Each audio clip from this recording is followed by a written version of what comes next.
All right, this is going to be my starting center rankings at the end of the 2024 NBA season. Let's get started. At number 30, we're going to have Marvin Bagley. He averaged about 12, 6, and 1 a game on 59, 39 splits. So he had a really solid season this year. Still think all of his advanced numbers are among the worst in the entire league amongst all starters. So that's kind of why he's still going to sit on the bottom of this, even though some of his individual numbers weren't actually that bad. Number 29 is going to be Nick Rich. He averaged about 10 and 8 and 1 block a game. Also only played 26 minutes a game, which is really good numbers there, shooting 69% from the field as well. I think he can be a really solid starting center here in the next year or two, maybe. Number 28 is going to be Draymond Green.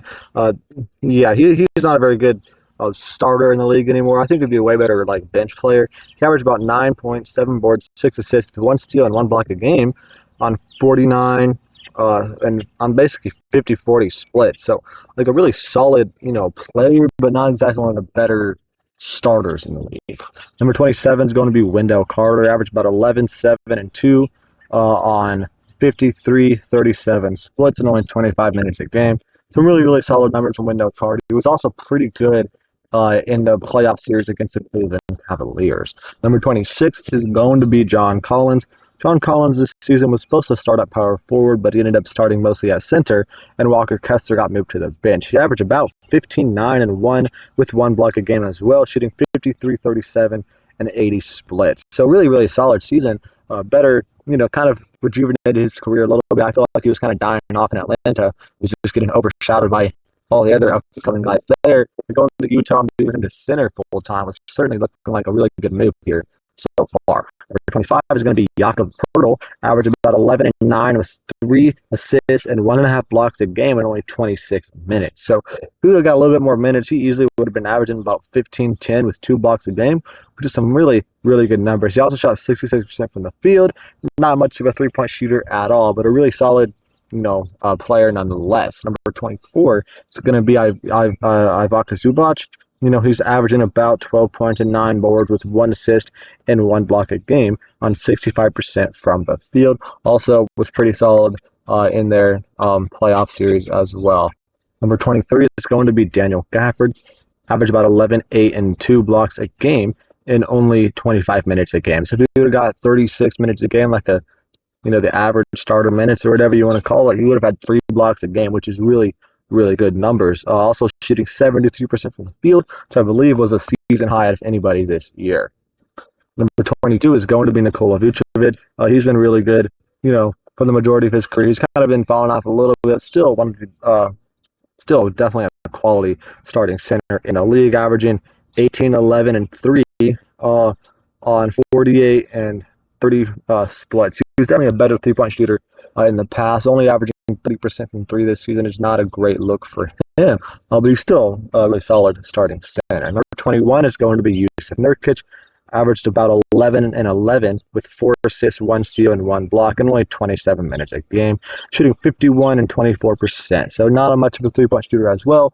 Still think it was better than 24% in recent years. So I'd like to see him get back to close to like a 33% shooter. Maybe it was still, really, really solid starting center in the league right now. Number 20 is going to be Clint Capella. He has been averaging about 12 points, 11 boards with 1.5 blocks a game in only 26 minutes. So shooting 57% from the field as well. Certainly one of the better defensive centers in the league, and shooting a high-quality field goal percentage as well is a really good look for him. Number 19 is going to be Isaiah Hartenstein, making a big leap this season. I did not hardly think this guy was going to get much rotational minutes at all this season, but he's turned out to be one of like a legit starting center in the league now, averaging about 8 points, 8 boards with 2 assists, 1 steal, and 1 block a game, shooting 65% from the field. So doing really, really good this season. Was also really, really good in the postseason as well. Number 18 is going to be Brook Lopez. He averaged about 13, 5 with 1 assist and 2.5 blocks a game in only 30 minutes. So still definitely one of the better defensive bigs in the league, averaging 2.5 blocks in only 30 minutes a game. Is really, really good numbers. He was also pretty solid in the postseason as well. Number 17 is going to be DeAndre Ayton. I still think this guy could be a 20 point per game scorer. He only averaged about 17 this year with 11 rebounds, with about one steal and one block a game, shooting 57% from the field. But definitely think he still has potential to be a 20 and 12 type of guy, which is certainly a good starting center in the league. He's still a good starting center right now, but he's still technically below average, based on his ranking right here. I think he can certainly be, close to a top 10 starting center in the next couple of years if he just continues to get a little bit better each year. Number 16 is going to be Nick Claxton. He's averaging about 12 points, 10 boards with 2 assists and 2 blocks a game in only 30 minutes a game. So one of the better defensive centers in the league, getting 2 blocks a game in only 30 minutes is really good numbers. Shooting 63% from the field as well is really, really good. Number 15 is going to be Jaren Jackson Jr. He's had a very underwhelming season this year. He was supposed to be a power forward coming in. They've had so many injuries, he got moved to center. He dropped from number 7 all the way down to number 15 on his positional rankings. He's definitely had an underwhelming season. He was supposed to be one of the better players for Memphis, especially, since John Morant was injured all season. He was supposed to basically be their lead guy. He kind of got overshadowed by Desmond Bane. He still put up decent numbers, 23 points, but only 6 rebounds as your starting center with 2 assists, 1 steal, and 1.5 blocks. Pretty good defensive numbers, with only 44% and 32% on 3, and only 6 rebounds a game as your starting center are not good numbers. Still a quality starting center in the league, but certainly not near top 10 status like he would have been just one season ago when he won Defensive Player of the Year. Number 14 is Miles Turner, and he is averaging about 17, 7, and 2 blocks a game and only 27 minutes a game. So really good numbers there, shooting 52 and 36% from 3. He also had a pretty solid postseason as well for Indiana. It was a big part of why they made the conference finals. He's been a really good defensive center basically since he entered the league, and shooting 52 and 36% splits, averaging 17 points a game, proves he's a really good offensive player as well. Number 13 is going to be Chet Holmgren. Did not really know where to rank this guy coming into the season because he's technically a rookie. I had him at number 15, and I was about accurate with that rank. And he came in at 13 here. He's averaging about 17, 8, and 2 with 2.3 blocks a game in only 29 minutes a game. So give him 36 minutes. He's probably averaging close to 3 blocks a game, which is really good numbers. Shooting 53 and 37 splits are really, really good as well. This guy should certainly be a perennial all-star in the next couple of seasons. Given this technically his rookie season, he was doing a really, really good job. Number 12 is going to be Jonas Valanciunas. He was doing pretty solid all season long. He's kind of one of the more underrated centers in my eyes. He averaged 12 points, 9 boards, 2 assists on 56-31 splits, and he was doing really, really good in the postseason in their one series. He averaged about 16 points and 14 boards, I believe, something like that, in his one postseason series against the Thunder, and he shot pretty efficiently as well. So I don't understand why some people don't think this guy, is one of the better centers in this league. I think he's certainly top 15, which means he's certainly above average, and a lot of people probably think that he's not above average. Number 11 is going to be Jalen Duren, who averaged about 14 and 11 rebounds with 2 assists and almost 1 block a game on 62% shooting. He's still only 20 years old, so certainly I thought he could be a 20-point per game type of guy with almost 13 to 14 rebounds. Certainly think he's going to be an all-star in his future, getting this is only his second year in the league. Number 10 is going to be a Rudy Gobert. He won Defensive Player of the Year, but his offense, obviously not that good. It's never been that good for Rudy Gobert. But he averaged 14 points, 13 boards, and 2 blocks a game in 34 minutes, shooting 66% from the field. So certainly a really solid starting center. He was also pretty poor in his playoffs, though. It's kind of dropped him a couple of spots from where he probably would have been if he would have done a little bit better in the postseason. Number 9 is going to be Jarrett Allen. He averaged about 17, 11, and 3 with 1 block a game in 32 minutes. So only having 1 block a game is a little bit lower than what we're accustomed to seeing Jarrett Allen do, which is part of why I do think Cleveland should try to move on from him. But overall, he still had a really solid season, and he was doing really good in the playoffs before he ended up getting injured. Number 8 is going to be Alperen Sengun. He's been doing pretty solid this year as well, averaging 21, 9, and 5 on 54-30 split. So I'd like to see him be a little bit better of a 3-point shooter. But averaging, basically 20 and 10 on 54% shooting is some really good numbers for somebody that is only 21 years old.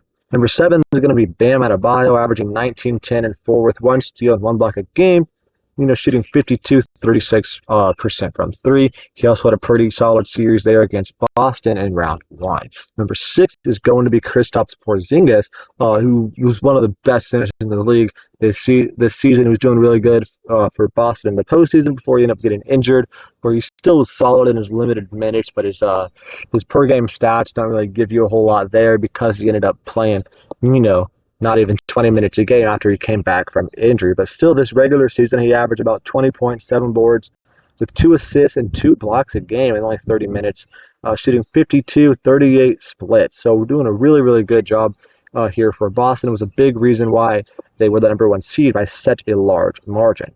Number 5 is going to be Victor Wembanyama. I had him coming into the season ranked at number 13. Didn't want to rank him too high, even though I kind of figured he would rank quite a bit higher on the list than number 13, but didn't want to put him all the way at number 5 at the beginning of his rookie season because that might just feel a little bit too naive or whatever you want to call it. But he averaged 21, 10, and 4 with 1.2 steals and 3.6 blocks in only 30 minutes a game. Easily averaging 4+ blocks a game if he gets 36 minutes a game, which is really, really good. Shooting 47, 33 splits.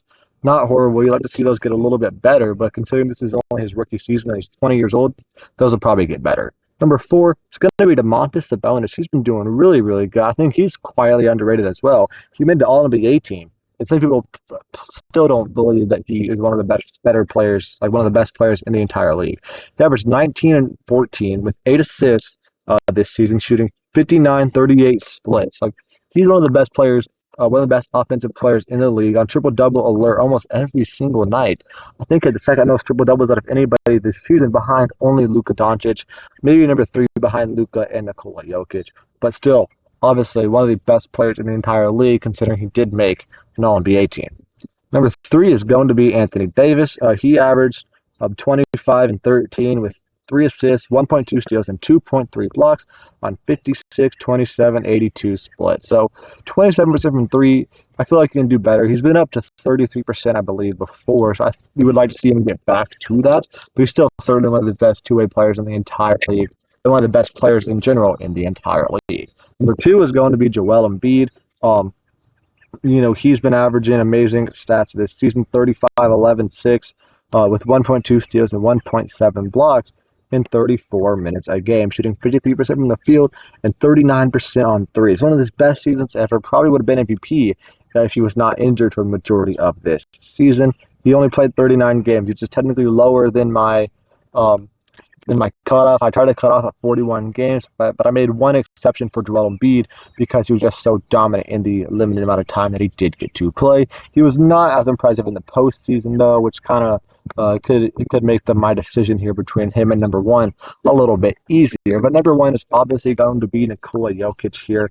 He won the MVP for a reason. Averaged 26, 12, and 9 with 1.4 steals and 1 block a game, shooting 58% and 36% from 3. So one of the best scorers, offensive players in the entire league. Probably the best player in the entire league, or at least close to it. Don't want to spoil my top 100 ranking, but he is certainly, obviously, close to the top of that list at least. Don't really got to say too much about that. Everyone kind of already understands that about Nikola Jokic. But for the missing players here, they had Walker Kessler was at number 10. He got moved to the bench. Mitchell Robinson was 21. He got injured. Mark Williams was 26. He got injured. Xavier Tillman was 27. He got moved to the bench. And Zach Collins was 29. He got moved to the bench. That's going to be it for the video. Make sure to check out my point guard through power forward rankings, as well as my bench player and top 100 rankings that are going to come out later this week.